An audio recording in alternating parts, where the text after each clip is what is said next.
ఆకాశవాణి జాతీయ వార్తలు చదువుతున్నది డివి సత్యనారాయణ. ముందుగా ముఖ్యాంశాలు. స్వచ్ఛతా అభియాన్ గత 10 సంవత్సరాలలో దేశవ్యాప్తంగా ఒక ఉద్యమంలా మారిందని రాష్టపతి ద్రౌపది ముర్ము పేర్కొన్నారు. భారతదేశం శక్తివంతమైన వైవిధ్యమైన ఆహార సంస్కృతిని కలిగి ఉందని ప్రధానమంత్రి నరేంద్ర మోదీ అన్నారు. బయోటెక్నాలజీని ఉపయోగించడం వల్ల తక్కువ ధరలో హైడ్రోజన్ ఉత్పత్తిని అనుమతించవచ్చని కేంద్ర మంత్రి నితిన్ గడ్కరీ తెలిపారు. సహకార సంఘాల ద్వారా గ్రామీణ ఆర్థిక వ్యవస్థకు ప్రభుత్వం నూతన ఉత్సాహాన్ని అందిస్తోందని కేంద్ర హోంశాఖ మంత్రి అమిత్ షా అన్నారు. ప్రధానమంత్రి నరేంద్ర మోదీ మన్ కీ బాత్ మనసులోని మాట కార్యక్రమం 114వ సంచిక ఈ నెల 29న ప్రసారమవుతుంది. వార్తల వివరాలు.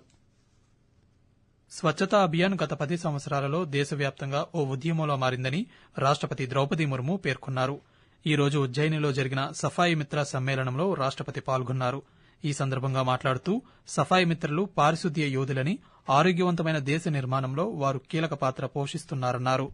స్వచ్ఛతా అభియాన్ కార్యక్రమం దేశంలో అపూర్వమైన మార్పును తీసుకొచ్చిందని, 2025 సంవత్సరం వరకు కొనసాగే స్వచ్ఛ భారత్ మిషన్ 2వ దశ సంపూర్ణ పరిశుభ్రత లక్ష్యాన్ని సాధించాలని రాష్టపతి అన్నారు.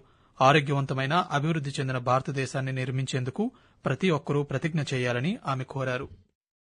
मध्य प्रदेश ने शहरी और ग्रामीण स्वच्छता के क्षेत्र में अग्रणी भूमिका निभाई है. इंदौर ने लगातार 7 बार देश का स्वच्छतम शहर बने रहने का कीर्तिमान स्थापित किए हैं. स्थानीय स्तर पर, राज्य स्तर पर और राष्ट्रीय स्तर पर स्वच्छता के क्षेत्र में हमारी उल्लेखनीय का सबसे अधिक श्रेय हमारे सफाई मित्रों को जाता है. वे हमें सुरक्षा प्रदान करते हैं. बीमारी से, गंदगी से, स्वास्थ्य से जुड़े खतरों से वो बचाते हैं. सफाई मित्रों का सम्मान करके वास्तव में हम अपना ही गौरव बढ़ाने. ఆహార రంగంలో ఆవిష్కరణలు, సుస్థిరత, భద్రతకు ప్రభుత్వం కట్టుబడి ఉందని ప్రధానమంత్రి నరేంద్ర మోదీ అన్నారు.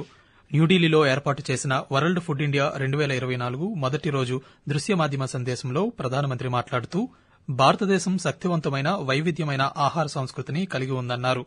దేశ ఆహార పర్యావరణ వ్యవస్థకు రైతులు వెన్నెముక అని, ప్రభుత్వం వినూత్న విధానాలతో రైతులను ఆదుకుంటోందని తెలిపారు. ఆహార శుద్ది రంగాన్ని మరింత బలోపేతం చేసేందుకు గత 10 సంవత్సరాల్లో ప్రభుత్వం విస్తృత సంస్కరణలను ప్రవేశపెట్టిందని నరేంద్ర మోదీ పేర్కొన్నారు.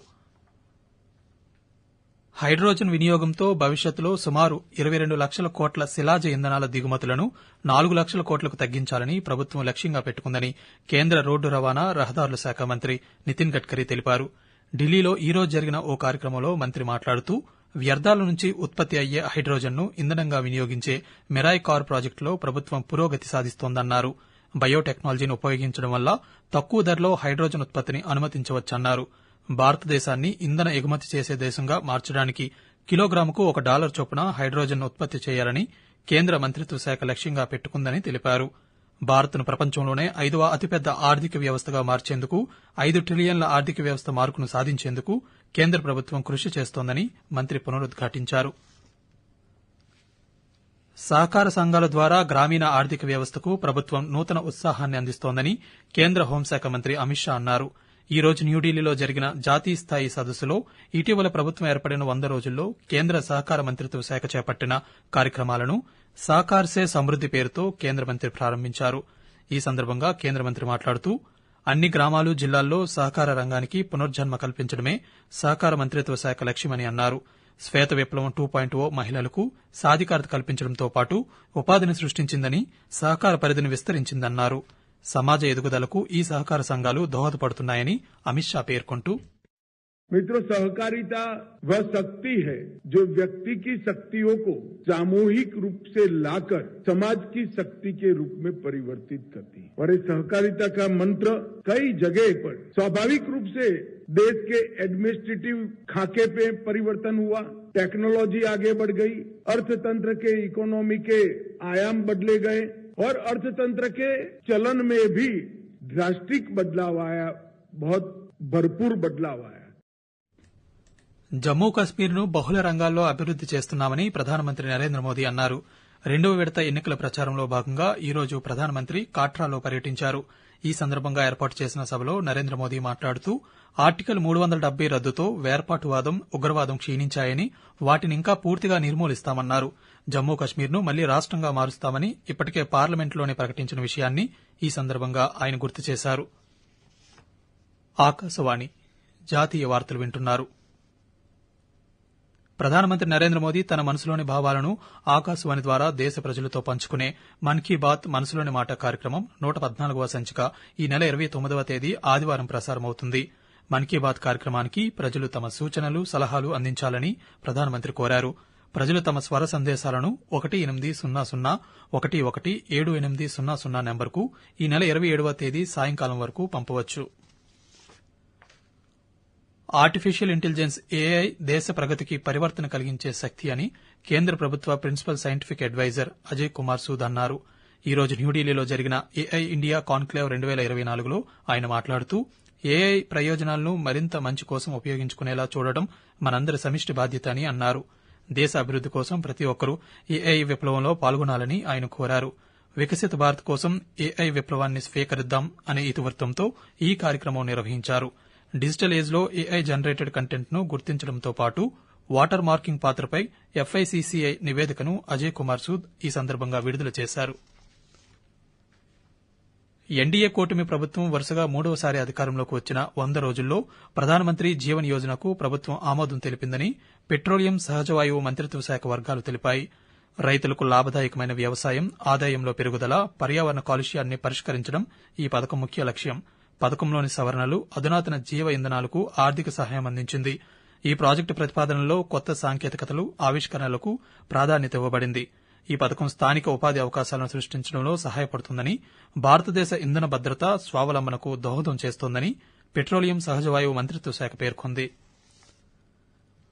ప్రధానమంత్రి నరేంద్ర మోదీ ఈ నెల 21 నుంచి 23 వరకు 3 రోజుల పాటు అమెరికాలో పర్యటించనున్నారు. ఈ మేరకు విదేశాంగ కార్యదర్శి విక్రమ్ మిశ్రీ ఈ పర్యటన వివరాలను వెల్లడిస్తూ ప్రధానమంత్రి పర్యటనలో అనేక ద్వైపాక్షిక, బహుపాక్షిక అంశాలున్నాయని, ఆయన వివిధ విదేశీ భాగస్వాములతోనూ, వ్యాపార సంస్థల ప్రతినిధులతోనూ, అమెరికాలోని ప్రవాస భారతీయులతోనూ సంభాషిస్తారని తెలిపారు. ఈ నెల 21న డెలావేర్లోని విల్మింగ్టన్లోని జరిగే 4వ ఇన్ పర్సన్ క్వాడ్ లీడర్స్ సదస్సులో నరేంద్ర మోదీ పాల్గొంటారని విక్రమ్ మిశ్రీ తెలియజేశారు. అలాగే 22వ తేదీన ప్రవాస భారతీయులతో సంభాషిస్తారని, 23న న్యూయార్క్లో ఐక్యరాజ్యసమితి జనరల్ అసెంబ్లీలో జరిగే సమ్మిట్ ఆఫ్ ది ఫ్యూచర్లో ప్రధానమంత్రి ప్రసంగించనున్నారని ఆయన వెల్లడించారు. రాష్టపతి ద్రౌపది ముర్ము ఉజ్జయిని, ఇండోర్ల మధ్య 6 లైన్ల జాతీయ రహదారి నిర్మాణానికి దృశ్య మాధ్యమం ద్వారా ఈ రోజు భూమి పూజ చేశారు. ఈ రహదారి నిర్మాణానికి సుమారు 1692 కోట్ల రూపాయలు ఖర్చు కాగా 2.5 ఏళ్లలో ఈ రహదారిని నిర్మించాలని ప్రభుత్వం లక్ష్యంగా పెట్టుకుంది. ఉజ్జయిని, ఇండోర్ మధ్య ఈ జాతీయ రహదారి పర్యాటకం, సామాజికపరమైన అభివృద్దికి మార్గం సుగమం చేస్తుంది. రాష్టపతి ద్రౌపది ముర్ము ఈ రోజు తొలిసారిగా మహాకాళేశ్వరాన్ని దర్శించుకున్నారు. స్వచ్ఛతా హీ సేవ పక్వాడా కింద ఆలయ ప్రాంగణంలో రాష్టపతి శ్రమదానం చేశారు. చైనా ఓపెన్ బ్యాడ్మింటన్ టోర్నమెంట్ మహిళల సింగిల్స్ విభాగంలో భారత క్రీడాకారిణి మాలవిక బన్సోల్ స్కాట్లాండ్కు చెందిన కిర్స్టీ గిల్మర్ను ఓడించింది.